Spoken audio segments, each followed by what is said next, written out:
Coach Corey Wayne, and this is my video coaching newsletter. And the topic of this newsletter is going to be, I think she's cheating on me. Well, I've got an email here from a viewer who's not doing anything to help himself out here. Before we got into it, I got a quote I'd like to share with you. It says, "When we fear an undesirable outcome and solely focus on trying to avoid what we fear, we consciously and unconsciously take actions and say things from the perspective of acting as if what we fear is already a reality. In order to conquer your fears and learn to live at peace and at choice, you must learn to act as if what you desire is already a reality and act accordingly. It is only by facing your fears and letting go of your attachments to your fears and undesirable outcomes that you can transcend the illusion of FEAR, fear, which stands for false evidence appearing real." So let's get into this guy's email here. He says, "Hey Corey, I hope you're well." He says, "I'm currently living in Sweden for studying purposes. I came to know about you from YouTube, and I found your video clips are so much useful." He says, "After watching your videos, I thought you were the right person whom I could share my problem with. I've been dating a girl for 8 months. I can't say we love each other, but we like each other." Well, if you've been dating that long and she's not in love with you, then obviously there's a lot of things that you haven't done to get her to that point. Because if you treat a woman properly, as long as she's normal and not a whack job, and you follow the things that I teach in my book, it takes about 2 months for her to fall in love with you. However, if you're making lots of mistakes, she's never emotionally going to get to that point where she's totally gonzo over you and wants to spend 100% of her time. Because when you get into a relationship with a woman and on a scale of 1 to 10, her interest, her attraction level hits a 9, that's when she wants all of your attention, all of your time. That's where you're getting 2 to 3 phone calls or texts a day. She's either coming over at your house at night or you're going over to her place, and you're pretty much always together when you're not working or, in your case, studying at school or taking care of your purpose and your mission in life. And I mean, they pretty much, when a woman's in love with you, they won't leave you alone. It's not that they're being a pest, it's just that they feel so safe and so comfortable, and you are their emotional rock and their mountain. And they just love being with you because you make them so happy. And obviously, you would be pretty happy too if you feel the same way, if you've chosen a good girl to get into a relationship with. A woman who knocks your socks off. I'm not about helping you get a mediocre woman. I want you to have a woman that knocks your fucking socks off. But the only way you can get a woman like that is if you can be at your best personally. He says the problem is she just loves to hang out or hang around with her guy friends, and most of the time she's on her mobile phone chatting or texting friends. So that tells me that when she's with you, she's not obviously focused on you and having a good time with you, and therefore she's focused. In other words, she's bored when she's hanging out with you. That's not a good sign. Hanging out, having fun, and hooking up is what you should be doing together. He says, "I don't think she would cheat on me.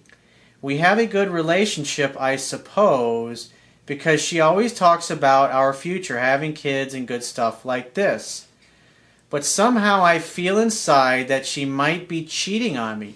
See, what's going on is her behavior is not what you expect. And obviously, you've probably got friends or people that you know, and you've seen enough women in your life, they're crazy about a guy, and you notice that she doesn't feel that way about you. But like most guys that find out about my work, they come to me not because things are going great, but because something is going sideways or a little squirrely on them. And they're trying to close that knowledge gap so they can get the results that they want. So he says her acts are suspicious these days, and she never wants to be open about this kind of matter. She just tries to avoid that. He says, "I just wanted her to talk open and confess if she has or has had other relationships with other guys." See, it sounds to me like you're being very accusatory of her. You're jealous and you're insecure. I mean, that's what happens when a guy has a knowledge gap and he doesn't know how to get a woman to treat him the way he wants to be treated, to be the cause of her falling in love with him. It makes you feel out of control. And when you feel out of control, it's going to put you in a fearful place. And so what's going on is you are already presupposing that things are not going to work out with this girl and that she's not going to fall in love with you, because obviously she hasn't after 8 months. And it's just simply a matter of time, or a foregone conclusion, that she's going to leave you for some other dude or cheat on you. And what you fear, you attract. I mean, so everything you do and everything you say, you, in your mind, your mind's reality is basically, oh yeah, she's cheating on me, she's screwing around on me, and it's just, that's a foregone conclusion. Now I'm just trying to discover the truth about that. As opposed to having the attitude, of course she wants me, of course I'm a catch, of course I'm awesome, and acting from that place. Because women are emotional beings, and so if you're constantly accusing her of cheating on you or screwing around on you, she's always going to be feeling negative emotions. She's going to feel like you don't trust her. And whatever a woman is feeling when she's with you is what she's going to associate with you. And so if you're constantly creating drama when you're with her, that's why she's in her cell phone all the time. And I've been reading studies about people that are on their cell phones and tend to check social media all the time. And it's like you see it everywhere you go. I mean, everybody's just, you know, I went to a movie the other night, and there was a bunch of people in the front row, and it's like 10 of them. They're all, they look like they were in high school. And all of them are sitting there, and they're kind of talking, but most of them are just flipping through their phones. It's like people all through you see people walking all up and down the street. It's like an escape from life. They're just completely checked out. Instead of interacting with one another, they're like a smartphone zombie. And that's what she's doing. She's literally, while she's with you, she's not present. She's escaping through her cell phone because it's more fun what's going on in her cell phone than it is hanging with you. And it's just a matter of time. If you keep doing these things, all you're going to do is drive her away, because you're acting as if you've already lost her. And when you come from that place, it's just a matter of time before what you fear actually manifests, and you get confirmation of what your spidey sense is tingling and telling you that something's a little off here. He says, I just wanted her to talk openly and confess if she has had relationships with other guys so that I could get rid of her. I mean, it's like you've already convinced yourself that it's over. I mean, you can't make a woman fall in love with you when you're coming from that place. If you have the attitude, of course I'm a catch, and you're just focused on hanging out, having fun, laughing, enjoying one another, hooking up when you're together, she's going to feel good, and that's what she's going to associate with you. But obviously this girl cared about you enough to get into a relationship with you, but at least at this point where, you know, now that you're writing to me, she's not very happy, and you're not helping your case. You're not doing anything to make her become more interested in hanging out with you versus hanging out with other guy friends or talking on a cell phone.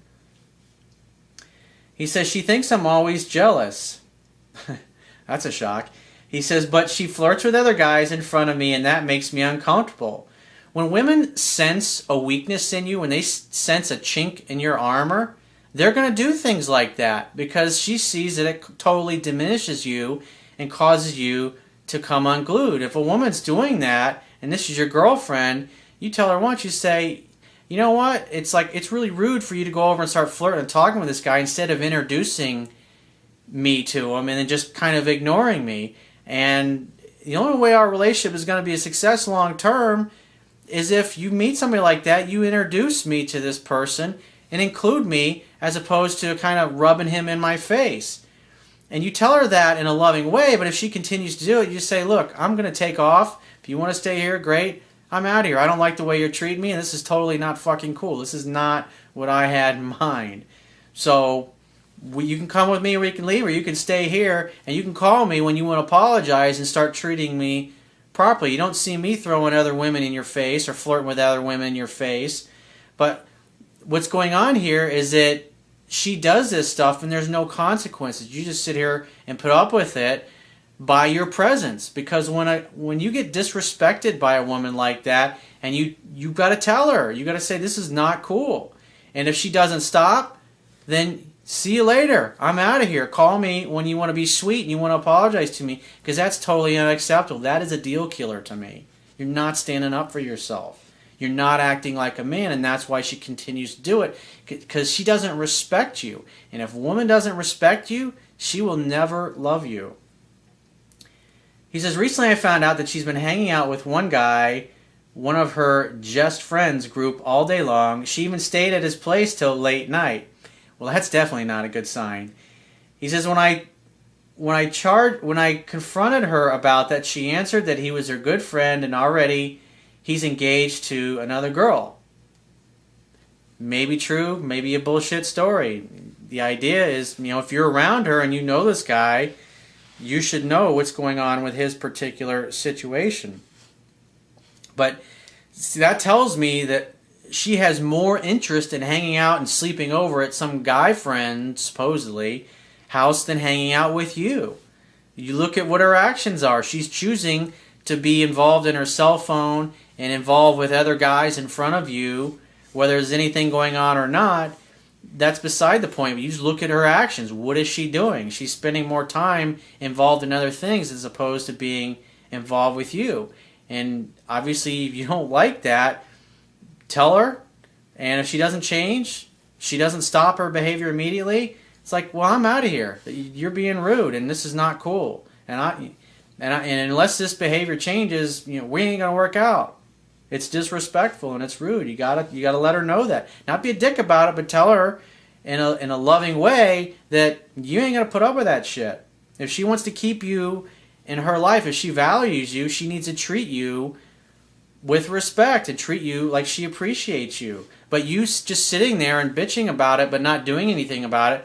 That's why she keeps doing these things, because she's trying to get you to be a man and stand up for yourself. All women naturally, instinctively are going to do this. When they sense weakness in their man, they're going to test it. They're going to touch you in that soft spot, and they're going to do things that they know make you come unglued. They can't help themselves. That's part of the interplay of masculine and feminine energy.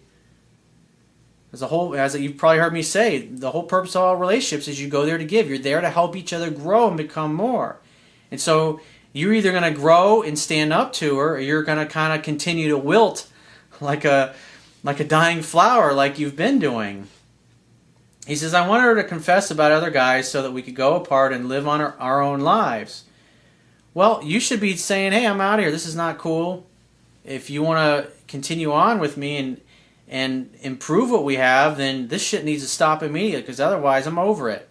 But you're sitting around. It's like you're waiting for her to kick you to the curb. You're acting as if you have no value. Like you don't act as if you perceive yourself as being a catch. And perception's reality. Women are going to treat you how you perceive yourself.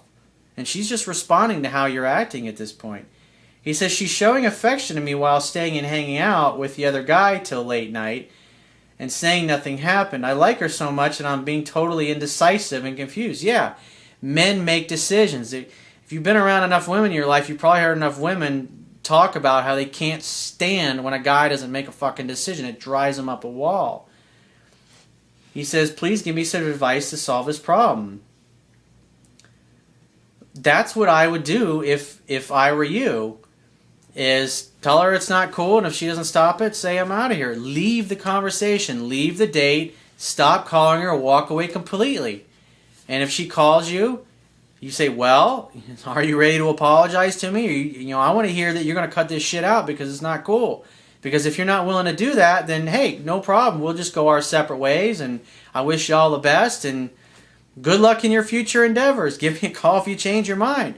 Because a woman has to know that if she pushes you too far, you're going to walk and never look back. Michael Yon, who's a retired Green Beret, there's a great quote that I learned from him. He says, the strongest negotiating position is being able to walk away and mean it. And the problem is, she's waiting for you to make a decision and not say, hey, I'm putting up with this shit anymore. But you're not doing that. You're kind of sitting on the fence, being indecisive, in essence, acting like a woman. So if you got a question or a challenge you'd like to get my help with, go to my website, click the products tab, and book a paid phone coaching session. And I will talk to you soon.